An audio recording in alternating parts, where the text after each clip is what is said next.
everyone, and welcome to A Stitch in Time. Today is Wednesday, April 7th, 2021, and this is episode 177. That is a lot of sevens. I am going to think of them as lucky sevens. My name's Carol. I am known as Knits and Pearls on Ravelry. I was going to say I'm known as Ravelry on Knits and Pearls, but no, it's the other way around. And I live in the Fraser Valley of British Columbia, just over an hour's drive east of Vancouver. Thank you. I had so many kind comments after last week's episode, and I just like to thank you all for taking the time to write. I always so appreciate the interaction that we have. I also appreciate all of you who are taking some time out of your day today to spend it with me.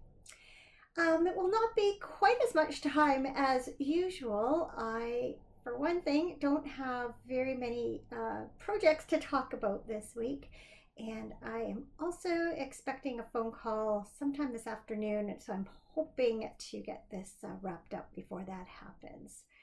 Not to mention it's almost lunchtime, and so I'm going to see if I can get this done and then go have some lunch.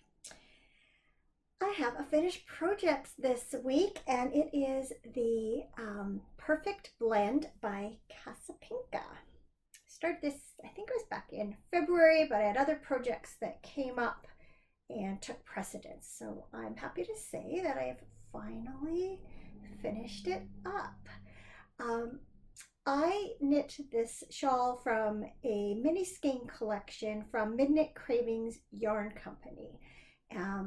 They called it their Kindred Spirits collection because it's inspired by the book Anne of Green Gables. And since there were 12 colors in the set and the shawl required 12 mini skeins, I decided that it would be a good match. So I'm going to start from this end and just give you a final note of what the color names are called, and then I'll give you a good look at the finished shawl. So this is Marilla Cuthbert, Amethyst Brooch, Diana Berry, Raspberry Cordial. I think these two are, I think, my favorites. Rachel Lind, Afternoon Tea, Gilbert Blythe, Broken Slate, Matthew Cuthbert, Puffed Sleeves, Anne with an E, and Green Gables. So as it turned out, I hadn't planned it this way, but what ended up happening is all of the multicolored skeins got knit into garter stitch stripes, and then all the sort of solids and semi-solids and tonals were knit into the plain stripes here, and then all the pattern stripes. And I think that was kind of a happy accident because I think the more solid yarns show off the texture of the stitches better than the variegated yarns would have. So that one.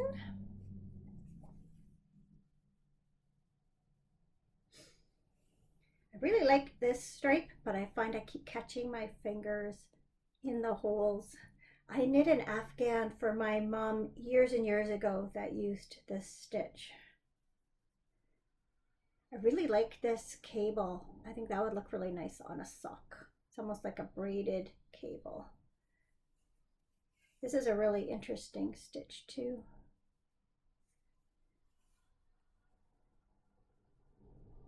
The color is blowing out a little bit. Maybe it's better back there.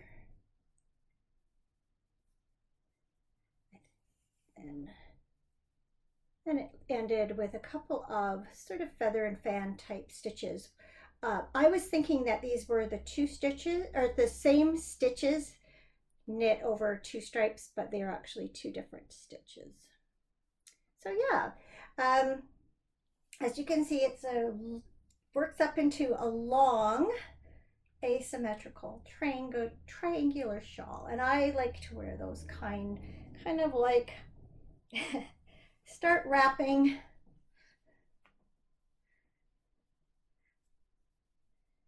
It's kind of I have it upside down. I'm not sure how well I'm going to be able to do this. A little messier than I prefer, but you get the gist. Um, so I had sort of briefly toyed with the idea of knitting this shawl for my younger sister because she's a really big Anne of Green Gables and Lucy Maud Montgomery fan. And then I decided, no, I wanted it for me. But I have enough yarn left to make myself a pair of scrappy socks. And I was thinking, I would appreciate the socks and wear the socks more than the shawl. And I think she would wear the shawl more than socks. So I think I am, after all, going to save this and give this to my sister for her birthday in November.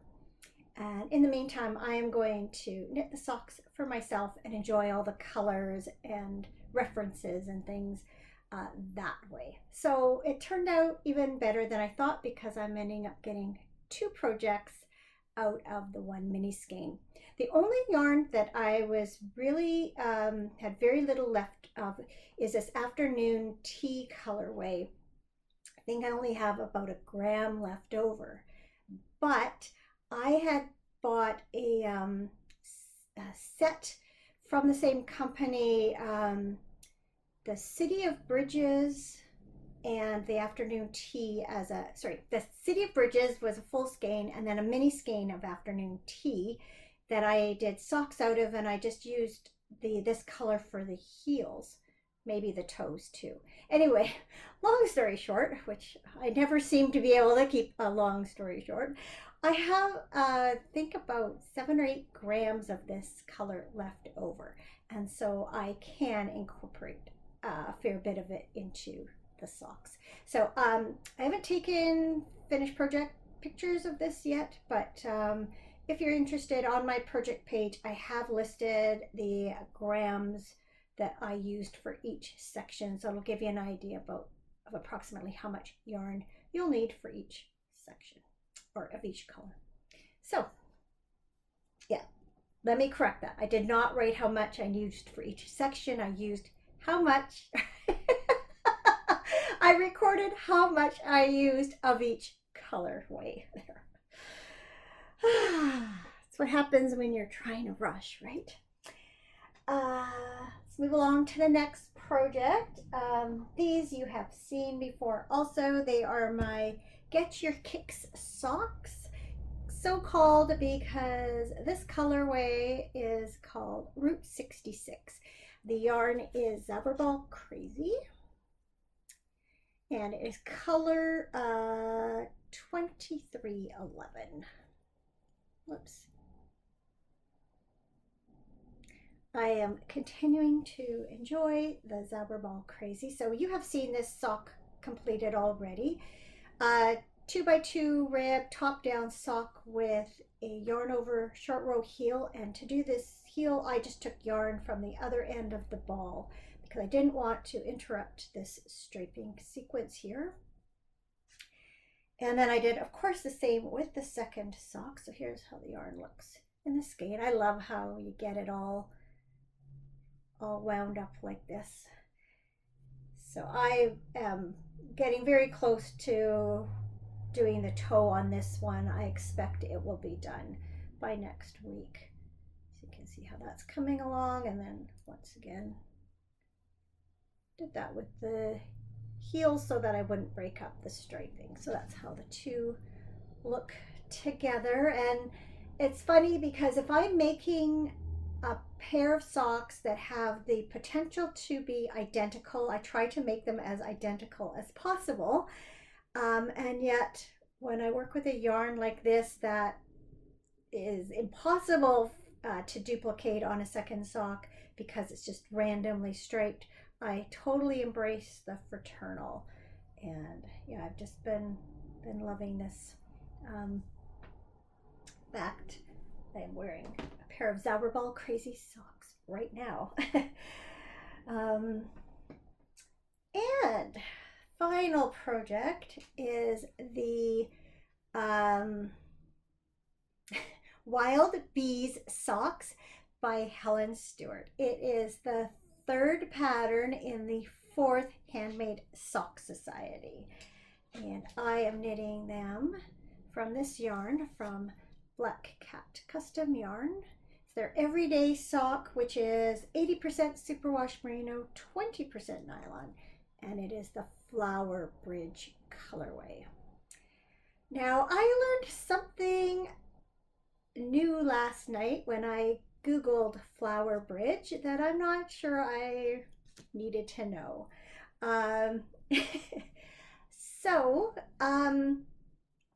I know Black Cat Custom Yarn, they have a lot of pop culture references in their colorway names, also like Pokemon and Sailor Moon. But I just wondered, so Flower Bridge, is this a bridge I've never heard of, and where might it be located? And I just thought the color was so pretty, kind of, I think they described it as a marigold orange. It's definitely like a golden yellow with a lot of orange tones in it. Well, so yes, Flower Bridge you can find in the Urban Dictionary, so that tells you right there that it's not an ordinary word. And let's just say that in Cantonese, bridge sounds like the letter Q, and flower starts with an F and sounds like a word that you are not supposed to say. A bad word. So when you combine that word with the sound Q, it doesn't sound so nice. So that's what Flower Bridge refers to. I will provide a link to Urban Dictionary in the show notes for those of you who want to read up on it further. Kind of ruined the colorway for me a little bit, I have to confess. Not that I'm a prude, and not that I haven't said that particular word myself on more than one occasion. It's just kind of spoiled it for me a little bit. Anyway, let's look at the sock, because it's really pretty. So it has this really cool lace pattern that makes sort of like wings, a reference to the bees. And then what I really like too is that it has an eye of partridge heel. And I always think it's such a nice heel. It's not just nice on like a sort of a semi-solid like this that shows off the texture. These are also really nice often in a variegated yarn because of the way it plays with the color. But in any case, I think it's a lovely choice for this pattern. I'm just gonna slip it onto sock blocker just so you can see it kind of spread out. The first thing I'm going to do is just flip it around the wrong way so that because it opens up this lace pattern really well. So there, isn't that pretty? And it's not difficult. It's again one of those patterns that once you have done a repeat or two, you don't have to refer to the chart quite as often. And then, of course, it's on here properly. Whoops. There you go. Whoops. Yeah. So coming along very nicely, enjoying this pattern immensely. Been doing a lot of knitting in the evenings. We've been watching a lot of curling still. It's currently the Men's World Championship. And we've also been watching Downton Abbey. Now, I did watch it the first time around. I can't remember if I saw all the way through season 3 or season 4. But my husband had never watched it, so I got him into it, and now we'll usually watch, we record all the games for the curling, and we watch like one of those in the evening, and we often watch an episode of Downton Abbey before we head to bed. And So we're now into episodes that are new to me too. So it's been fun revisiting that show. In case you're wondering what I'm wearing, this is Walk Along by Anka Strick. It is knit from Madeline Tosh Merino Light in the Night Bloom colorway, and then this black is Onyx. So as you can see, it's a short sleeved sweater. It's knit from the top down with raglan shaping, and it's just a very basic plain stockinette sweater, except it does feature kind of like this double hem to make it look like you're wearing like one layer on top of another. So it turns out to have been the perfect choice for a day like today. It is cold and rainy outside, and inside a short sleeve t-shirt would probably have been too cold, but a long sleeve shirt might have been too warm. So as Goldilocks might have said, this is just right. And I am pleased it has turned out to be a really good transitional piece for this time of year, at least where I live. And that is it for the knitting. As I told you, I don't have a lot of projects to talk about this week. So why don't we carry on with what's been going on around here since last time we spoke. The most exciting and the most important is that last Thursday, Cameron and I received our first doses of the AstraZeneca vaccine. Yay, I'm vaccinated, at least partly. And we are feeling just so fortunate and so grateful that we were able to get it when we did. First of all, British Columbia is unfortunately setting records for new daily case counts. We are definitely into our third wave, and like everywhere else, we're dealing with variants which are making the virus more transmissible and more deadly and causing more serious illness in younger people. And then aside from that, we've learned more about the current rollout after the fact, and realized just how lucky we were to be one of the few people in the right place at the right time to receive these particular doses. So what's happened here in Canada is that the government has suspended use of the AstraZeneca vaccine for people under age 55 while there's investigation going on into whether there's a correlation between people who've gotten the vaccine and then developed blood clots afterwards. There haven't been any cases like that here in Canada, but there have been elsewhere. And so what that meant is that British Columbia had about 14,000 doses on hand that were about to expire. They had been set aside for frontline workers like teachers.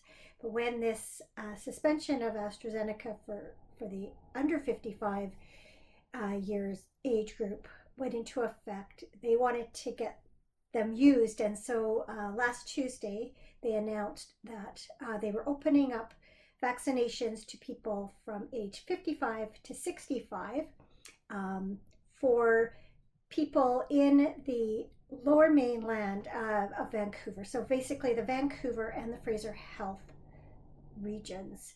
I'm in the Fraser Health region, which has been the hardest hit by COVID-19.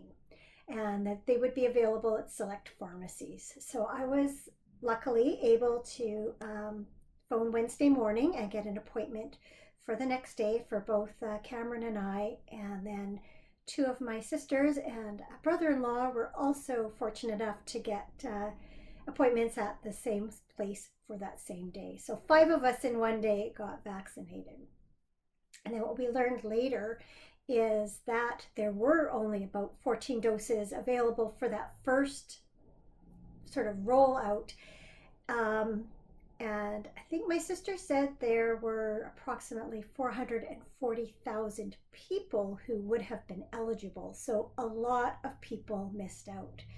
I'm not sure if they have yet, but they were going to be obtaining more doses. And I was listening to yesterday's press conference, and they're actually now opening up this age group for this particular vaccine in different areas of the province very soon.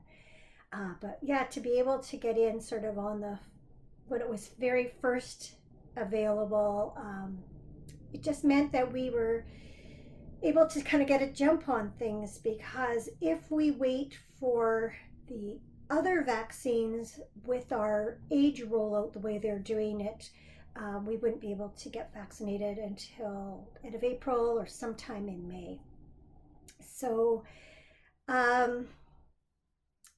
I did have some side effects. Cameron was very lucky. He had no side effects other than a very minor amount of tenderness at the injection site. I was doing fine the rest of the day. In fact, I was sort of on cloud nine, just feeling so happy to have gotten my shot. And then sort of late afternoon, early evening, I was starting to get a little bit of a headache. And I had been working on my paint by number and bending over it. And I often find if I'm doing that type of work, or if I'll do a lot of computer work at one time, I will often get slightly nauseous and have a little bit of a headache thing going on. So that's what I assumed it was from. And then as the evening progressed, I started to get a little bit of chills and aches, and then my headache was getting worse. And by the time I went to bed, it was quite bad. And through the night, I hardly slept. My headache was so bad. And then I woke up with it the next day. Now, I know that the jury is out on whether you should take something for your symptoms or not. And it seems like the advice is leading more to not taking, a Tylenol or an Advil to relieve your symptoms, to let your body fight these reactions. And so I resisted taking something for it. And so all day Friday, I was useless. I couldn't do anything. I couldn't read. I couldn't watch TV. I couldn't knit. I just laid there. I tried to listen to an audiobook. Even that was bothering me. So I dozed for a few hours. And then that afternoon, I put like cold compresses. It was all right in my eyes, right behind my eyes. And I sat like that for a long time. And then I was starting to ease, and we watched some TV. And as the evening progressed, late afternoon and evening progressed, it started to ease. So by the time I went to bed, it wasn't completely gone, but it was better. So it was, good 24 plus hours in all that I had this headache. The next morning I woke up feeling much better, but over the next few days I've sort of had just felt minorly unwell. Again, a little bit of nausea, just a little bit of just not feeling well. Today I'm feeling much better, so I think knock wood, it feels like things have kind of run their course.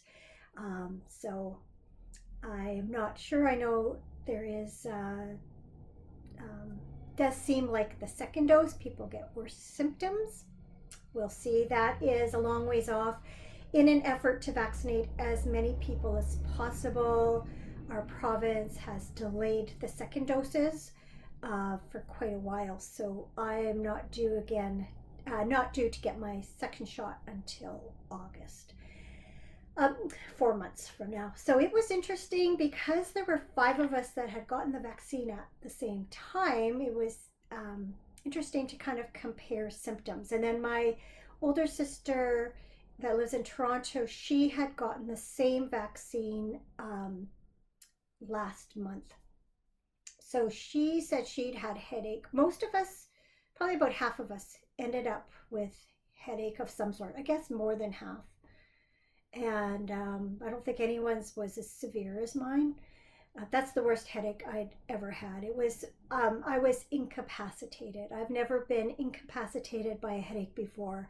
And I'm wondering if it's sort of what people who get migraines go through.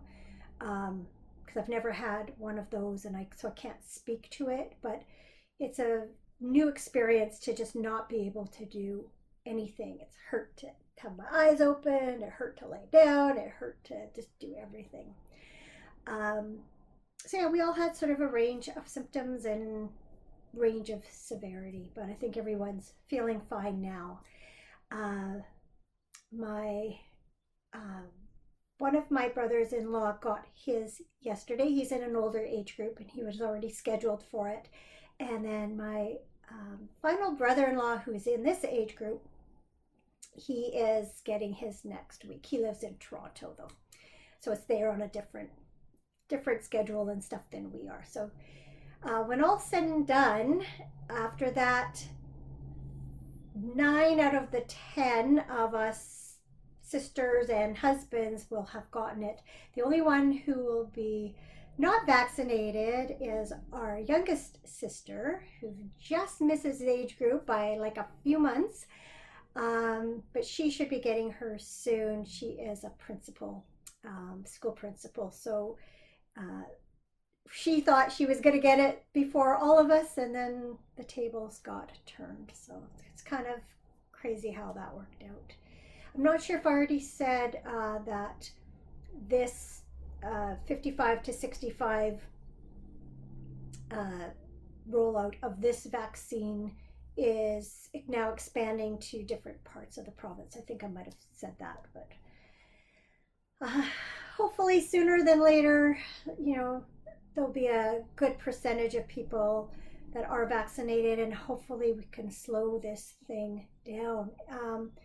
It's not just the virus that's more transmissible. People are not following safety protocols, and we just had a couple of weeks of spring break and then the Easter weekend, and there are a lot of people that are traveling and getting together even though we've been advised not to.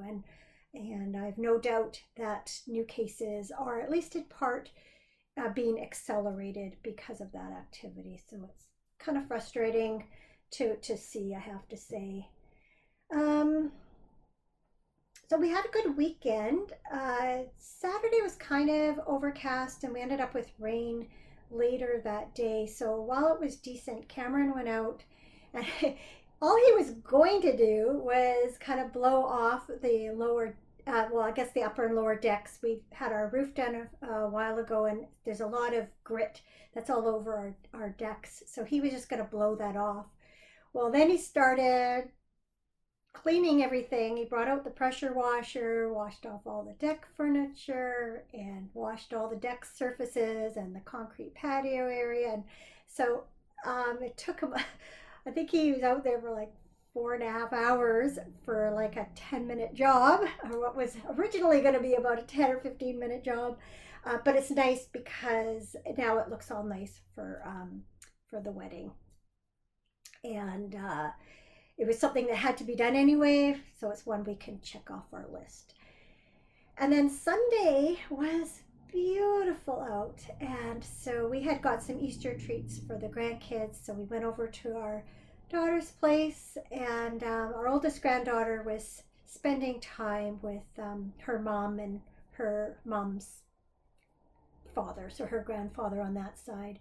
But the two younger ones were there, and we sat out with our son-in-law and daughter out in the backyard and just enjoyed the sunshine and a visit. So it was a lovely Easter day. And then we had bought a roast, so I cooked that for Easter dinner. Turned out just amazing. And we had leftovers for dinner last night, and then I've also portioned off some for another meal down the road and put it in the freezer. So a good roast, and it fed us well. So enjoyed that. Let's see what else I've got written down here. This week, I did hem the sleeves on my dress for the wedding finally. I ended up using a twin needle or double needle to stitch around the thing. It's right there. I'm looking at it, but it's not that exciting. I'm not going to show you. Um, and then on Sunday, I got a call from our son's fiance to ask me if I would mind altering her bridesmaid's dress for her. She was going to do it, but she's just kind of run into a time crunch because she's now gone back to school. She's currently doing her practicum, and she's busy with that, and there's just a couple of weekends left before the wedding. Plus, she was finding it difficult working with the fabric. It's a knit. So I said sure. So we picked that up from their place. So this week I need to hem a dress plus shorten the straps on the shoulder seam area. So hadn't really intended to do that job, but happy to help out if I can. And I'm also going to do the hem on that dress with that twin needle. It worked so well on mine, and her dress is a lot, it's a much heavier knit, and I already sort of tried it on the lining of my dress, which is similar fabric, to see how it would work. And it should be just fine. So shouldn't be too bad a job. Oh, and yesterday was, you know how some days they're wasted days in a way. We'd had someone from our phone company come to the door a few weeks ago and sort of upgrade our services, and part of it was they had a promotion going on. They were able to provide us with a doorbell camera and a thermostat that you can control from your phone. So we had planned to have it installed right away, but then that's when Cameron got sick and we weren't sure if he had COVID. So I have rescheduled it for, I thought, okay, let's just assume the worst, rescheduled it for like a month from then, and that was yesterday. Just gotta wet my whistle here. So yeah, so he came in the morning and did everything he needed to do, so that was fine. But then later in the day, I noticed I had a voicemail. Went to pick up my voicemail from our landline, and couldn't access the voicemail, and it wouldn't work. Said I didn't have access or something like that. So I called customer service.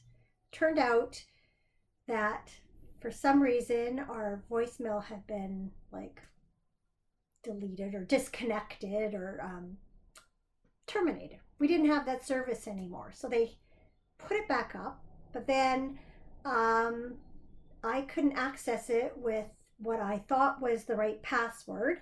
And then I was trying different passwords, and they won't even tell you if it's a 4-digit number or a 6-digit number. So I was trying everything. Had this person trying to help me. Finally, they phoned back later. They were able to give me a temporary password. Well, then it wasn't working. And so they said they'd phone back within the next couple of days.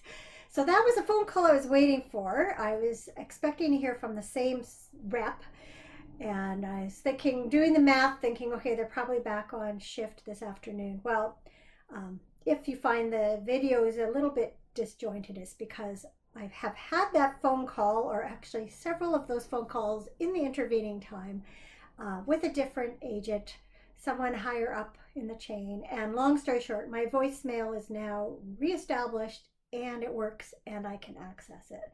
But what a nuisance. I spent so much time on the phone yesterday, and most of it, hurry up and wait, on hold while they're trying this, trying that. So very frustrating. And I don't know if it had anything to do with the tech being here and if he did something and it reset it, or if it was just a coincidence, but what a nuisance. So yesterday was basically a write-off. But let's end with something good, because I do always try and end on a positive note instead of me complaining.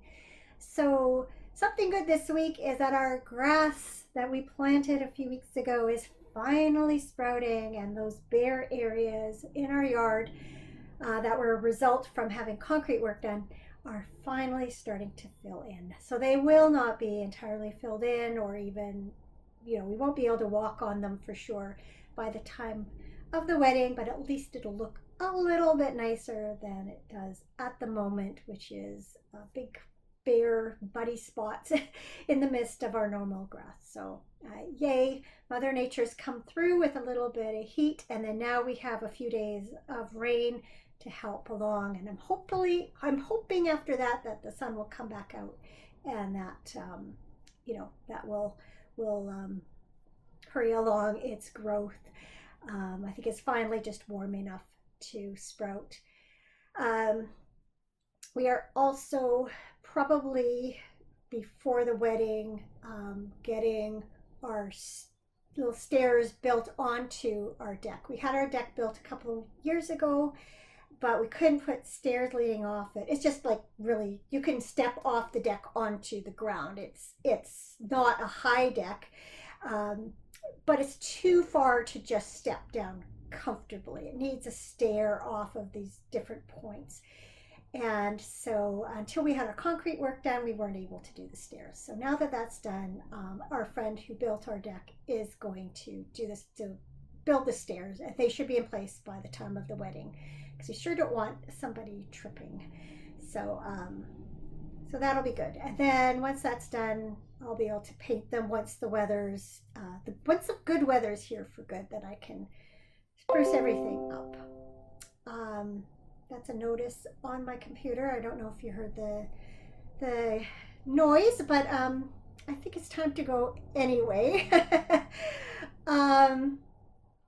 So I'm feeling a little distracted between phone calls and having to re-record a couple of things because of the phone calls.